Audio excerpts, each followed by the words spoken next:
हम एक अजीब और असामान्य उकसावे के बारे में बात करने जा रहे हैं जो उत्तर और दक्षिण कोरिया के बीच तनाव को बढ़ा रहा है। कचरे, मल और बहुत अधिक राजनीतिक तनाव से भरी कहानी के लिए तैयार हो जाइए।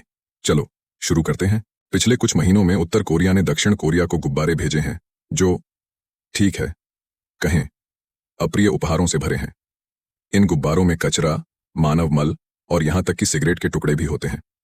और यह यहीं नहीं रुकता, गुब्बारों में अत्यंत उकसाने वाले प्रचार संदेश भी होते हैं। लेकिन यह सब क्यों हो रहा है? दक्षिण कोरियाई सैन्य स्रोतों के अनुसार गुब्बारे इस साल जनवरी में दिखने शुरू हुए। टाइमर और छोटे विस्फोटक उपकरणों से लैस इन्हें दक्षिण कोरियाई क्षेत्र में अपना सामग्री छोड़ने के लिए प्रोग्राम किया गया है। प्रचार संदेश दक्षिण कोरियाई जनता को उनके सरकार के खिलाफ उकसाते हैं और उत्तर विरोधी मनोवैज्ञानिक युद्ध प्रसारणों को रोकने का आह्वान करते हैं।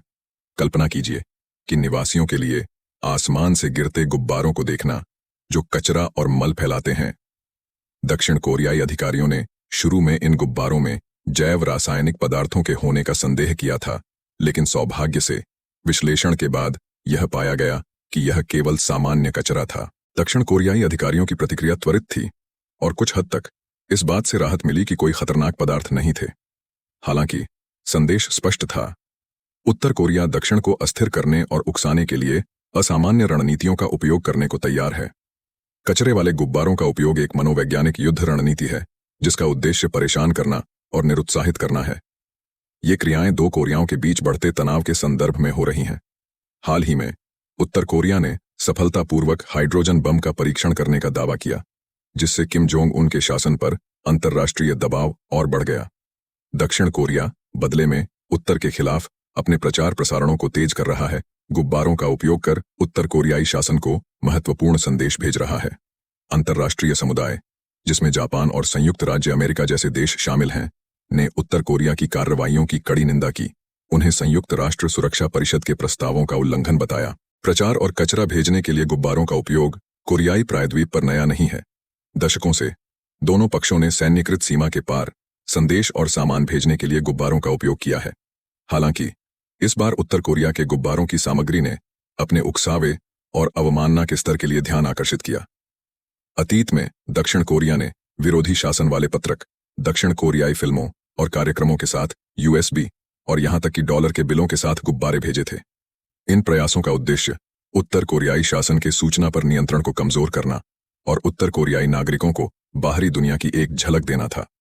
अब कचरा और मल से भरे गुब्बारों के साथ उत्तर कोरिया की प्रतिक्रिया को एक सीधी प्रतिशोध के रूप में देखा जा रहा है और एक संदेश के रूप में कि वे दक्षिण की प्रतिष्ठा को गंदा करने के लिए तैयार हैं। और अब कुछ आश्चर्य, क्या आपको पता है कि ये अजीब रणनीतियां व्यापक मनोवैज्ञानिक युद्ध रणनीतियों का सिर्फ एक हिस्सा हैं?